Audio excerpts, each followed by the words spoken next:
ሁሉም ነገር በእድል ነው፣ በአጋጣሚ ነው። አትልፋ፣ አትስራ ይላሉ ብዙዎች። እኔ ግን አልስማማም። ጠንክረህ ከሰራህ፣ ወጥረህ ከሰራህ በህይወት የምትፈልገው ቦታና የምትፈልገውን ስኬት ታሳካለህ ይላሉ ብዙዎች። እኔ ግን አሁንም አልስማማም። በዚህ ቪዲዮ በብዙዎች ዘንድ እንደ ምክር የሚሰጡ እንደ ሀሳብ የሚሰጡ ብታደርጓቸው የሚባሉ በታላላቆች፣ በእናቶች፣ በአባቶች፣ በመምህራን የሚሰጡ ነገር ግን ታላቁ ሊቃውንት ሊቅነት ማይስማማባቸውን ሀሳቦች አነሳለሁ። አብራችሁኝ እስከ መጨረሻው ከኔ ጋር ቆዩ። ብዙ ጊዜ በብዙ አጋጣሚ ከመምህራኖቻችሁ ከታላላቆቻችሁ ምክሮች ሊሰሙ ሀሳቦች ሊሰጧችሁ ይችላል። ስፔሻሊ ህይወታችሁን የምታቃኑበት የምታስተካክሉበት በህይወት ጥሩ ውጤት እንድታገኙ የሚያግዟችሁ አይነት ሀሳቦች ግን ምን ያህሎቹ ትክክል ናቸው? ምን ያህሎቹ በትክክል በህይወታችሁ ሰርተው መሬት ላይ የምትፈልጉትን አይነት ውጤት አምጥተዋል? በዚህ ቪዲዮ ያንም ትፈትሻላችሁ። በዛው አጋጣሚ እኔ ማላምንባቸው ግን በብዙዎች ዘንድ እንደ ምክር እንደ ሀሳብ የሚሰጡ ነገሮችን እያነሳው ሀሳብ ሰጥባችኋለሁ። የመጀመሪያው እንዳነሳሁላችሁ አትልፋ፣ አትጣር እባክህ። እዚህ ምድር ላይ የሚሳካልህ በእድል ነው። እዚህ ምድር ላይ የሚሆንልህ ጥሩ ቦታ የምትደርሰው በአጋጣሚ ነው።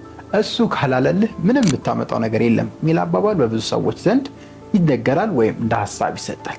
እኔ ቶታሊ ስፔሻሊ ለክ የምንለው ሀሳብ ወይም እድል የምንለው ነገር ኢን ላይፍ እንዳለ አውቃለሁ። ወይም የሆኑ ሰዎች ጋር የተወሰኑ ሰዎች ጋር የምታዩት ነገር ነው። በእድል ሎተሪ ሲደርሳቸው በእድል የቤት ዕጣ ሲወጣላቸው ምናምን ልታገኙ ትችላለች። ግን ምን ያህል ፐርሰንት የዓለማችን ህዝብ ነው በእንደዛ አይነት እድል ህይወቱ የተቀየረው? እስካሁንስ በእድል ቢሆን ኖሮ የእናንተና የኛ ለምን ዘገየ?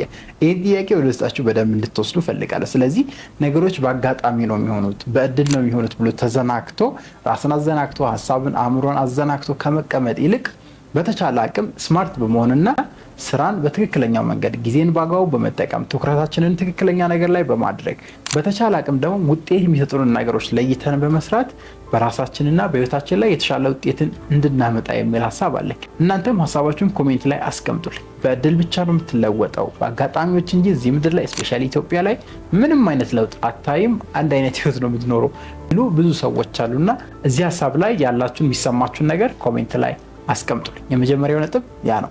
ሁለተኛ ላይ ማልስማማበት ብዙ ሰዎች እንደ ሀሳብ የሚሰጡት ነገር ጠንክረህ ወጥረህ ላብህን አርገህ ከሰራህ በህይወት የምትፈልገውን ነገር ወይም የፈለግከውን ነገር ታሳካለህ የሚባል አይነት አባባል አለ። እዚህ ላይስ ያላችሁ ሀሳብ ምን ይመስላል? የሃርድወርክ ደጋፊ ነኝ። ሃርድወርክ መጥፎ ነው፣ ኔጌቲቭሊ ሃርድወርክን ማይ ሰው አይደለሁም፣ አስፈላጊም እንደሆነ አስባለሁ። ነገር ግን አሁን ባለንበት ዘመን አሁን ባለንበት ኢራ ሪሊ ወርክአውት እያደረገ ያለው ሃርድወርክ ነው ወይ? ጠንክሮ የሚሰራለት ሰው ሁሉ ያልፍለታል፣ ጥሩ ውጤት ያገኛል ወይ? ትሬኒንግ ላይ አንድ የሜንተር የነገረኝ ሀሳብ ልንገራችሁ። ፎቅ ላይ ነው ቦሌ አካባቢ ፍሬንድሺፕ ላይ ነበር እና የምንወስደው ትሬኒንግ እንደዚህ በመስኮት እያሳየኝ ኮንስትራክሽን ላይ የሚሰሩ ሰዎችን ያሳየኛል። እንደዚህ ባሪ ላይ የተሸከሙ ድንጋይ የሚመቱ የሚፈልጡ ምናምን በጣም ላባቸውን ጠብ አድርገው የሚሰሩ ሊቅ አለኝ። እነዛ ሰዎች ጠንክረው እየሰሩ ነው አይደለም አለኝ። ኧረ የሚሰሩ በጣም ጠንክረው እየሰሩ ነው እንጂ እኔ እንዲሁም በጣም ጠንካራ ሰራተኛ በህይወት እነሱ ይመስለኛል አልኩ። ግን በህይወታቸው ትክክለኛው ውጤት ትክክለኛው ገቢ ትክክለኛውን አኗኗር እየኖሩ ነው ወይ? አይ ዶንት ቲንክ ሶ። እንደዛ አይነት ስራ ላይ ያሉ ሰዎች በተሻላቸው አቅም ራሳቸውን ለማገዝ ቤተሰባቸውን ለማገዝ ገቢ ሊያገኙ ይችላሉ። ግን በህይወት ስኬታማ የሚባሉ ሰዎች አይደሉም። እንደዛ ኮንስትራክሽን ላይ ድንጋይ የፈለጡ ምናምን የሚሰሩ ግን ሃርድ ወርከር ናቸው። ሶ እንደዚህ 20 ዓመት ቢሰሩ ሳለኝ ናቲንግ ዊል ሃፕን። 20 ዓመት ድንጋይ የፈለጡ ወይም እንደዛ አይነት ስራዎችን የሚሰሩ ሰዎች ጠንክረው ነው የሰሩት። ነገር ግን በትክክል ውጤት በህይወት የሚያመጡ በትክክል የሚፈልጉት ስኬት ላይ የሚደርሱ ሰዎች አይደሉም። ስለዚህ ምንድነው ማድረግ ያለባቸው ብዬ ስጠይቀው they have to be smart። በተቻላቸው አቅም ስማርት መሆን አለባቸው። ሃርድ ወርክ ብቻውን ጠንክሮ መስራት ብቻውን ወጥሮ መስራት ብቻውን ለምንፈልገው ስኬት ጋራንቲድ መሆን የለበትም።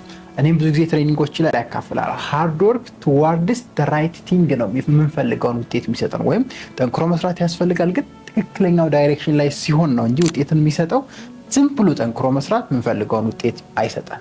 ብዙ ሰዎች ግን ጠንክረ ስራ ወጥረ ስራ ይላሉ። ስለዚህ ዲስ ዴይስ እንደ ወጣት ደግሞ ሪኮመንድ ማድረገው እኔ ኢራን መረዳት ያለንበትን ዘመን ያለንበትን ሲስተም መረዳት እና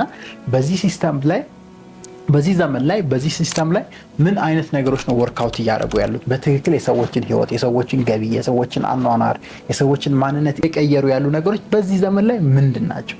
እነሱን አጥንተን እነሱን ኢንዲቴል አውቀን እነዛ ላይ ሃርድሊ መስራት ወይም ሃርድ ወርክ እነዛ ላይ ማዳበር ነው የምንፈልገውን ውጤት የሚሰጠን። ስለዚህ በደፈናው ሃርድ ወርክ የምትፈልጉት ውጤት ላይ የምትፈልጉት ስኬት ላይ አያደርሳችሁም። ከዚህ ምክርም ተጠንቀቁ። ሶስተኛ ላይ ማነሳላችሁ ፓሽንን ተከተል። የሆነ ቪዲዮም ሰርተናል ከዚህ በፊት እዚህ ላይና ፓሽንን ተከተል፣ የምትወደውን ነገር ተከተል የሚባል አይነት ሪኮሜንዴሽን ብዙ ጊዜ ከብዙ ሰዎች ልትሰሙ ትችላላችሁ። ቆም ብላችሁ ጠይቁ ራሳችሁ።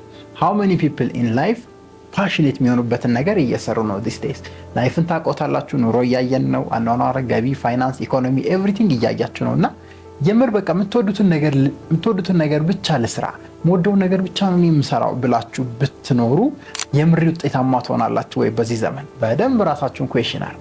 ስፔሻሊ ምንድነው ፓሽን የሚለውንም በደንብ አጥሩ። እኛ እንዲሁም ስፔሻሊ በማቲ ጋር የሰራነው ቪዲዮ ላይ ሳካፍል የነበረው ፓሽን ኢቭን የሚባል ነገር አለ ወይ ሁሌ ብዬ እጠይቃለሁ።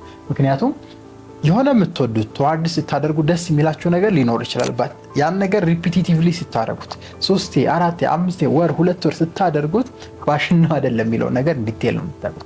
እዚህ ላይ እንደ ትሬኒንግ ነው ያነሳሁት ኤግዛምፕል አለ። ትሬኒንግ አሁን ፓሽን ብዬ ብዙ ጊዜ ሰርቼበታለሁ፣ ስልጠናዎችን እሰጣለሁ። ግን 1 ወር ሙሉ ቆሜ ካሰለጠንኩ 1 ወር ሙሉ ትሬኒንግ በተደጋጋሚ ሰጥ ግን ከፓሽንነት ወደ በርደንነት የሚቀየርበት አጋጣሚ ሊኖር ይችላል። ስለዚህ ፓሽናችሁን ኑሩ የሚሏችሁ ሰዎች የምር ውጤታማ ያደርጋል ወይ ያን ምክር ብላችሁ ጠይቋቸው። ለምን አሁን ላይ አይደለም ፓሽናችንን መስራት ያሉብንን ነገሮች ራሱ በግድ ሰርተን መስራት ያሉብን ነገሮች ራሳችንን ዲሲፕሊን አድርገን ሰርተን ራሱ ውጤታማነት በጣም ከባድ የሆነበት ዘመን ላይ ነው ያለነው። ስለዚህ ሊቭ ዩር ፓሽን የሚለውን ሪኮሜንዴሽን ወይም ሀሳብ አየታርጋችሁት ወደ ውስጣችሁ ተመልሳችሁ በህይወት ለምፈልገው ውጤት መክፈል ያለብኝን መስዋዕት፣ ፓሽኔን ሳይሆን መክፈል ያለብኝን መስዋዕት፣ መስራት ያለብኝን ነገር ተርቼ በምሰራበት ነገር ውጤታማ ሆኜ ሃይሊ ስኪልድ ሆኜ የምፈልገው ውጤት ላይ የምፈልገው ስኬት ላይ ደርሳለሁ ብላችሁ ያን አይነት እይታ ያን አይነት ሀሳብ እንዲኖራችሁ ሪኮመንድ አደርጋለሁ።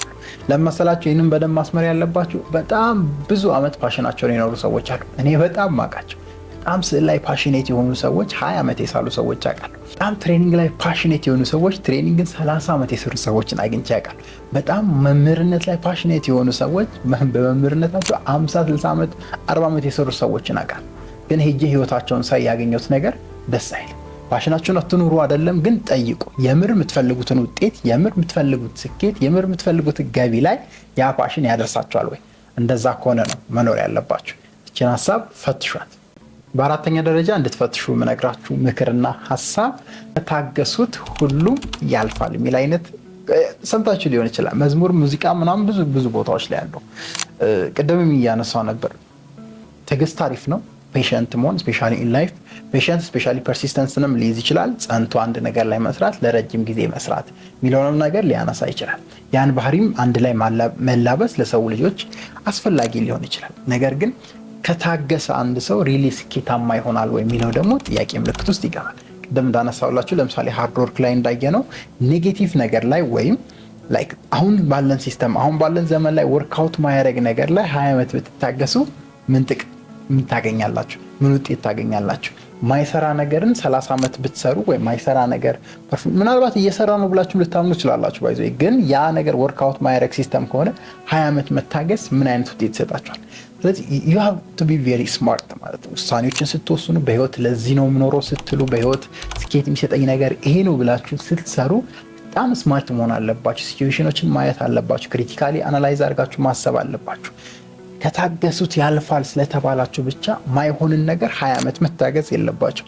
ኢቭን ሪሌሽንሺፖች ላይ ነገር ወርክአውት ያደርጋል። ረጅም ዓመት ታክሰው ብሬክአፕ ላይ የሚገቡ ሰዎች አሉ። ኤንድ ከሆነ ጊዜ በኋላ የሆነን ሪያሊቲ የሆነን እውነታ አይተው ወስነው ደግሞ ትክክለኛ ወደሆነ ሪሌሽንሺፕ የሚገቡ ሰዎችም አሉ። ሶ ከታገሱት ሁሉም ያልፋል የሚለውን ሀሳብ ፈተሽ አድርጋችሁ ትክክለኛ ነገር ላይ ሆኖ መታገስ፣ ትክክለኛ ነገር ላይ ሆኖ መጽናት፣ ትክክለኛ ነገር ላይ ሆኖ አንድ ነገር በቋሚነት ማድረግ ነው የምንፈልገውን ውጤት የሚሰጣል።